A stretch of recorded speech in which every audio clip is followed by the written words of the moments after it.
नमस्कार दोस्तों, आप सभी का स्वागत है हमारे भक्ति भूमि यूट्यूब चैनल पर। आज हम शुरू करेंगे श्रीमद् भगवत गीता का अध्याय 4 भाग 2 दिव्य ज्ञान। आइए शुरू करते हैं।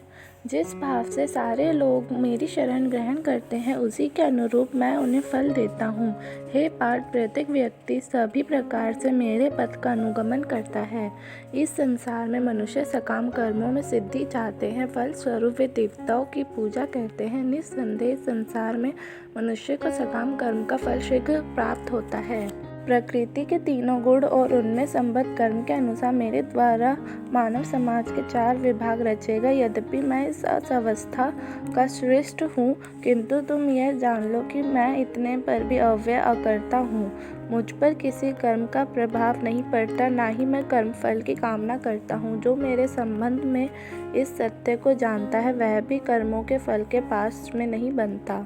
प्राचीन काल में समस्त मुक्त आत्माओं ने भी मेरी दिव्य प्रकृति को जान करके ही कर्म किया, अतः तुम्हें चाहिए कि उनके पद चिन्हों का अनुसरण करते हुए अपने कर्तव्य का पालन करो। कर्म क्या है और अकर्म क्या है, इसे निश्चित करने में बुद्धिमान व्यक्ति भी मोहग्रस्त हो जाते हैं।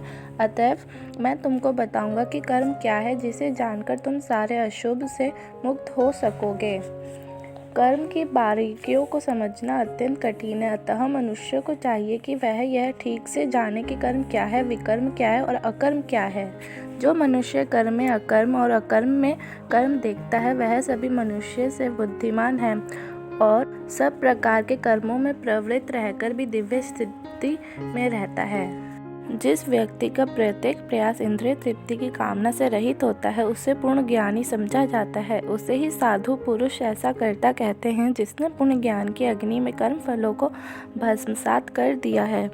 अपने कर्म फलों की सारी आसक्ति को त्याग कर सदैव संतुष्ट और स्वतंत्र रहकर वह सभी प्रकार के कार्यों में व्यस्त रहकर भी कोई सकाम कर्म नहीं करता।